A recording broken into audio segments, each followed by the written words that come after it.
been a season of spectacular moments for both the Mets and the Yankees. Last night was one of the best we've seen, especially at Yankee Stadium, because not only did you have history with number 60 for Aaron Judge, but you also had a walk-off grand slam from Giancarlo Stanton. The Mets with their comeback, Pete Alonso, Francisco Lindor, the guys that need to carry this offense the most, came up big in a comeback effort in Milwaukee. The Braves, of course, win again. But you know it's a special Yankee day when Boomer dusts off his New York Yankees sweatshirt and he wears it on the show. Aaron Judge, history books, Yankees, comeback win. It's New York baseball at its finest. Good morning, Boomer. How are you? Good morning, Gio. You know, I am absolutely fantastic this morning, and I just want you to know something. Yeah? Again, this is not a New York Yankees sweatshirt. This is a J. Cruz sweatshirt, and it just happens to have maybe the same font as the Yankees. I'm not sure. And same colors. But they could not, like, the Yankees would sue them. The Yankees would go after them. It's just a New York sweatshirt, and I'm wearing it because of the amazing things that happened last night for all of us as New York baseball fans, as both of our teams did two things or three things or even four things that were amazing. It all started in Milwaukee, and it all started with Pete Alonso hitting a bomb, a 3-run bomb. Then the next inning, Francisco Lindor comes back and hits a grand slam. You're saying, oh, my God, this is unbelievable. Then you turn it over to the Yankees. The Yankees are down 8-4, as we all know, and they're in the bottom of the ninth. And the leadoff batter just happens to be a 6'7" giant man, a monster, if you will, who, as David Cohn and Paul O'Neill were gushing over last night, how he goes about his business. And they should have been gushing over it. So I agree with them 100%. He hits the home run. It's the 60th. The Maris family's there. The boys are there. It's a great scene. But Aaron Judge is happy, but he's not really happy because, as Michael Kay was saying, I'll give Michael Kay some credit, team was losing. Yeah, he said he didn't even want to come out for the curtain call. He felt awkward because they were losing at that point. Right, exactly. Yeah. But what that did to that dugout, it was obvious. Because now it's boom, boom, boom, boom, boom. And then a guy who hasn't had a hit in seems like 3 months gets up there and hits another, he hits a grand slam. So we had 2 grand slams by 2 stars last night that have been the subject of boos. Now for Lindor, not this year as much as last year, but Giancarlo is going back into that, that deep cavern that is known as like the lost soul of baseball. But it all happened like one right after the next, and it was amazing. It was amazing. So when I woke up this morning, I said, you know what? I'm going to put on my Yankee sweatshirt. No. I'm going to dust off my New York sweatshirt. Okay. And I'm just going to be a proud New Yorker this morning because of what we witnessed last night. 2 improbable victories. And, and of course, Gary and Keith, what are they discussing? They're discussing the Braves. And, oh, my God, the Nationals Braves. Screw the Braves. I'm worried about the Mets just win. And these are special moments, as we all know. This is what we talk about. The Mets and the Yankees have had a ton of those special moments. And, by the way, Harrison Bader was in the field last night. Aroldis Chapman came back last night. The middle relieving for both teams wasn't all that great, but Edwin Diaz was throwing gas last night. I mean, it was unbelievable. Yeah, 102 miles an hour to strike out Andrew McCutchen to end the game. Incredible. I'm going to sit here this morning, and I am going to bask in the enjoyment because I got no sleep. Because you can't sleep after that. I know. The athlete in you. Sleep after that. The athlete in you cannot go to bed because you feel like you were out there on the field with the fellas and you just can't shut it off. I felt like going out to have some cocktails last night, honestly. I almost hope got out of didn't. bed and went to go At have like some cocktails. 10:30 last night. Let's go party, boys, and I'll show up. And, yeah. I got to tell you, with the Jets and the Giants winning this weekend, right, with Aaron Judge hitting number 60, and now all of a sudden it becomes a reality that he'll hit 61 somewhere before Friday, hopefully. Well, let's hope because that Apple TV. You want the announcers that have called the games all year long to be able to call these home runs. Well, I guess MLB Network's going to on Friday come into the game and show it on MLB Network, even when it's on Apple TV. Which to me, if I was an Apple TV, it's good for the fans. But if I was an Apple TV executive, I'd be like, what are you doing? So You're screwing me here. All right, so this is the other thing, too. Since we're talking a little bit about TV and how things go, and I know this happened to all of us on Monday night during the Monday night doubleheader. And I know, in particular, it happened for the fans of the said teams that were playing this night. So the Bills are hosting the Titans. So they don't want to see the Eagles and the Vikings on half their screen. Yeah. They don't want to see that. Don't do that.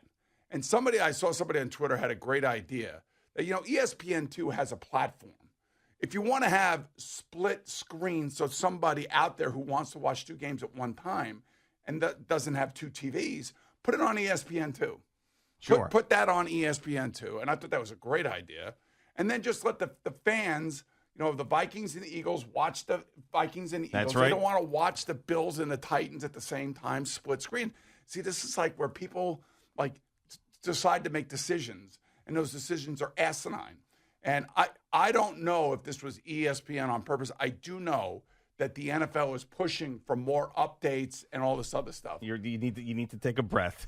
You're all over the place. I don't know how we got the split screens on ESPN2. Well, put your earpiece in. I know. Take a breath. Yes. Get them a couple of Oreos, and let's get back on track. All right? I don't know how this happened. Why? It's about Aaron Judge. You said Apple TV and MLB on because Friday we're night. talking about Aaron Judge breaking the record. But That's I just said. I yes. just wanted to bring that up. Okay, very good. Right. I'm back into baseball mode right now. Right, that sounds great. I really don't want. Yes. I know Eddie roots for these things to happen. He wants to see it on Apple TV Plus. He wants them to to tie and break the record on Apple TV Plus so nobody sees it. I am not that person. I want the Yankee fan who's been invested in this the entire year not to have to worry about it if they can't stream it. And this really is. I mean, I was much younger. We all were, but in 1998, I was in high school. I was 16 years old, and seeing Mark McGwire do this and Sammy Sosa do this, it was like, oh my God! And I was not thinking steroids.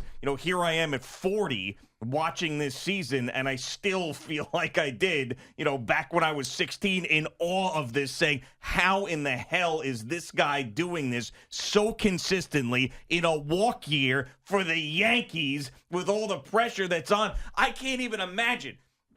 He steps up into the box. They got to change the baseballs. Everybody stands up. Everybody's got their cell phone out, just like this. And he's still as cool, calm, and collected as he's ever been. He is just such a special individual that will win the MVP and might win a Triple Crown this year in a walk year, no less. It's just amazing. It's going to be amazing how much the Giants are going to pay him. Number keeps going up. But here's the thing. Like right now, every game is going to be sold out. They're normally packed anyway at Yankee Stadium. But every game's going to be sold out. Every kid's going to want a 99 jersey. Do you know how much money the Yankees are making and how much money the teams that he is visiting are going to make because he is chasing history? Yeah. Clean history. We have to remind ourselves that because that's what Rizzo said. Even Rizzo in the dugout, because he speaks for the players. They all talk.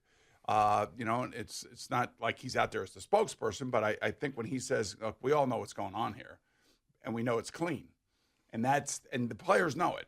Now, I don't know about Barry Bonds' group and Mark McGwire's group and Sammy Sosa's group, but all I can tell you, the far majority of people, and now because this is a Yankee and he's, tied with, Babe Ruth and he's chasing Roger Maris, now all of a sudden it's going to be the record in the eyes of the Yankee fans. Oh, of course. And I think, and the purest baseball fan too, I think even if you hate the Yankees like Eddie does, Eddie hates the Yankees. Yeah. And you would think with his money management team and everything that he would love the Yankees because that's right up the alley of the money management team. Yeah, true. But Eddie, even you have to respect Aaron Judge as an athlete. Oh yeah, he's hard to hate. You can't hate him. Just There's no hate there, Eddie. Like Jeter could be a little douchey, but Judge for me is like Mariano. Just you gotta love the guy. Quiet, classy. I will say that when we did play softball up there in New Rochelle, and Mariano was a part of the other team, you were slobbering all over him. Well, I mean, it was really the best of all pathetic. time. Yeah, I know, but it was pathetic. I can still respect greatness. I'll tell you what's pathetic is what that kid got back for that baseball. That was pathetic. What, last night? Yes. Just a joke. Now, this kid's 20 years old, and he doesn't know better, and he's excited, and someone from the Yankees comes up to him. He's there with 3 buddies from college. I'm sure he got wrapped up in the moment, and people are going to say, how admirable was it for him to say Aaron Judge should have the ball back, but all they got was a picture, a couple signed baseballs, and something else, some other memorabilia. That's all they got back. But this was an opportunity missed for him, and I feel like he was taken advantage of. 60. But all right. So Darren Ravel is like, say what you want about We the guy. know Darren. We know. He basically said that that value of that ball is somewhere between $50,000 and $500,000. But he says probably around $150,000. You're 20 years old. You put that up for auction, and you can stash away $150,000 after taxes, whatever, away for your life because you got that baseball, and you want to give it to Aaron Judge so you can get a picture signed? Oh, my God. All right, like so how do we not know that this kid's not a trust fund baby? Maybe he's a trust fund baby. Maybe he's got then take the money and give it to a charity. Don't get a freaking picture with Aaron Judge and leave that ballpark. It's ridiculous. The other thing about this kid, maybe he's been a Yankee fan since he was born because his family made him into a Yankee fan. It doesn't matter. It doesn't matter. Yes, it does. No, it doesn't. It's a terrible decision. Maybe it's a terrible decision. Maybe he has good parents. What do you mean? What does that have to do with good parents or not good parents? You keep that ball and you put up for auction. That's a smart thing to do. It's not being a jerk. It's just a smart thing to do. I know my kids wouldn't have sold the ball. They would have given it to Aaron Judge. I know that for a fact. You know how I know that? Okay. How do you know that? Sydney was a really good lacrosse and soccer player. Yeah. And after her sophomore year in high school, she came to me and she said, Dad, I'm not going to be playing in college on a scholarship.